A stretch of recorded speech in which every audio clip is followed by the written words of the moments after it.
Indian domestic cricket के 50 over tournament यानी Vijay Hazare trophy का आगाज आज से हो रहा है और इसमें बहुत सारे खिलाड़ी हिस्सा लेते हुए नजर आएंगे, लेकिन कुछ खिलाड़ी जिन पर इस बार नजर रहेगी क्योंकि इंडियन क्रिकेट एक फास्ट बॉलिंग ऑलराउंडर ढूंढ रहा है और साथ में कुछ इंपॉर्टेंट प्लेयर जिन पर नजर रहने वाली है। तो बात करते हैं सबसे पहले आंध्र प्रदेश से जिन दो खिलाड़ियों पर नजर रहेगी। एक तो शेख रशीद, टी20 में इनका प्रदर्शन बहुत बेहतरीन रहा था, स्मैट में जो परफॉर्मेंस थी इनकी। बाकी नीतीश रेड्डी यंग खिलाड़ी हैं, फास्ट बॉलिंग करते हैं, बैटिंग भी अच्छी करते हैं, तो ऑलराउंडर के पॉइंट ऑफ व्यू से इन पर नजर रहेगी। प्रदर्शन भी ओवरऑल अच्छा रहा था, सनराइजर्स हैदराबाद की फ्रेंचाइजी का भी हिस्सा है। उसके बाद आसाम की बात की जाए तो आसाम में रियान पराग की जो परफॉर्मेंसेस चल रही है तो वो हमेशा जो है वो player to watch out for रहने वाले हैं। लेकिन कुछ और खिलाड़ी भी इस साल आसाम के लिए इमर्ज होके आए थे, जिसमें आकाश सेन गुप्ता जिन्होंने जबरदस्त गेंदबाजी की और साथ में इंपॉर्टेंट कंट्रीब्यूशंस बल्ले से देखने को मिले थे। लेकिन टी20 क्रिकेट में चौके छक्के लगाने वाली एबिलिटी तो दिखाई थी, लेकिन उससे आगे बढ़ के जा सकते हैं क्या, वो चीज आकाश सेन गुप्ता की तरफ देखनी पड़ेगी।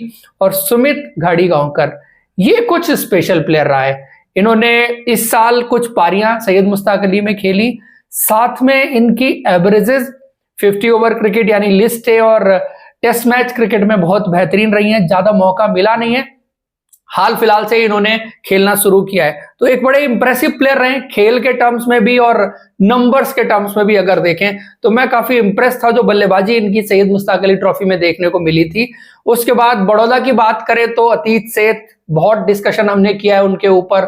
फास्ट बॉलिंग ऑलराउंडर की बात करें, जो बॉलिंग ऑलराउंडर की कैटेगरी में मैं जिनको रखूंगा तो प्योरली ये बॉलर जो बैटिंग कर सकता है उस पॉइंट ऑफ व्यू से।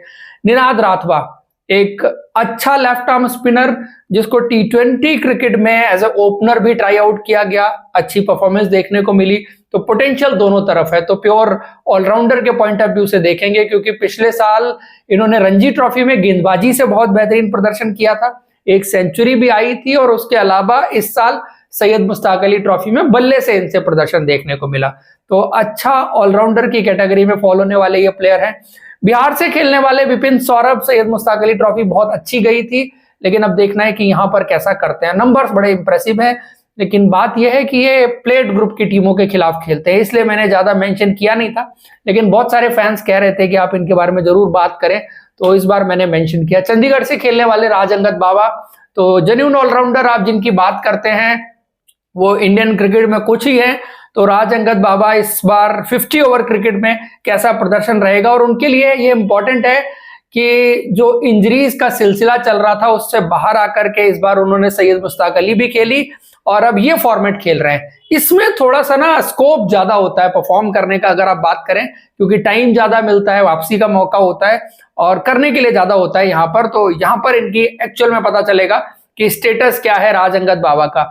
उसके बाद दिल्ली एक बड़ी जबरदस्त टीम नजर आ रही है और फास्ट बॉलिंग के क्या कहने हैं इस टीम के। हर्षित राणा, दिविज मेहरा, मयंक यादव, तीनों वो 20-22 साल के लड़के हैं और जबरदस्त फास्ट बॉलर तीनों, तो इन पर नजर रहेगी। उसके अलावा आयुष बदोनी ने टी20 क्रिकेट में जो इस बार देखने को मिला सैयद मुश्ताक अली ट्रॉफी में, बड़े इंप्रेसिव थे, बैटिंग इंप्रूव की है, तो कुछ कुछ चीजें मैंने बेहतर होते हुए देखी हैं, परफॉर्मेंस बहुत इंप्रूव की ओवरऑल उन्होंने। यश ढुल के लिए टाइम आ गया शायद ग्रेजुएट करने का, अगले लेवल पर जाने का। और उसके अलावा जो स्पेशल प्लेयर हमने प्रियांश आर्या की बात की थी, उनके टैलेंट और स्किल की बात की थी, तो उन पर नजर रहेगी। देन फिर हरियाणा की बात करते हैं। निशांत सिंधु, गेंद से प्रदर्शन अच्छा हो रहा है, बल्लेबाजी में स्टेप अप करना पड़ेगा यहाँ पर। सुमित कुमार एक और प्लेयर जो फास्ट बॉलिंग ऑलराउंडर की कैटेगरी में फॉल होते हैं, हरियाणा से आते हैं। टी20 क्रिकेट में ज्यादा मौका इनको मिला नहीं, लेकिन इस बार मुझे लगता है कि 50 ओवर क्रिकेट वो अपॉर्चुनिटी देगा कि आपको कुछ गेंदबाजी करने का भी मौका मिले और बल्ले के साथ भी कंट्रीब्यूट करने का मौका मिले। देन हैदराबाद से खेलने वाले Ravi Teja highest wicket taker थे सैयद मुश्ताक अली ट्रॉफी में, नई गेंद अच्छी स्विंग कराई, डेथ में अच्छी गेंदबाजी की, तो हर स्टेज पर गेम की इन्होंने विकेट निकाले, बल्लेबाजी में भी पोटेंशियल है।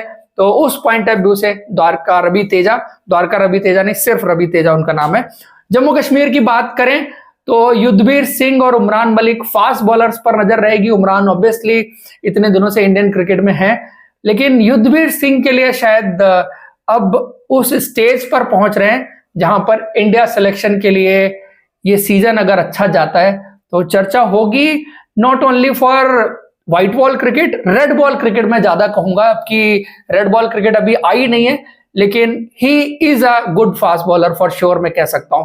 उसके बाद झारखंड की बात करें तो कुमार कुशाग्र, देवधर ट्रॉफी में रियान पराग की 3 सेंचुरीज की बात हुई, लेकिन कुमार कुशाग्र की भी परफॉर्मेंस बहुत अच्छी रही थी। बहुत यंग है, अभी 19 साल के विकेट कीपर बैट्समैन, तो स्कोप बहुत है, अच्छे प्लेयर हैं और अंडर प्रेशर इन्होंने कुछ अच्छी पारियां देवधर ट्रॉफी में खेली थी।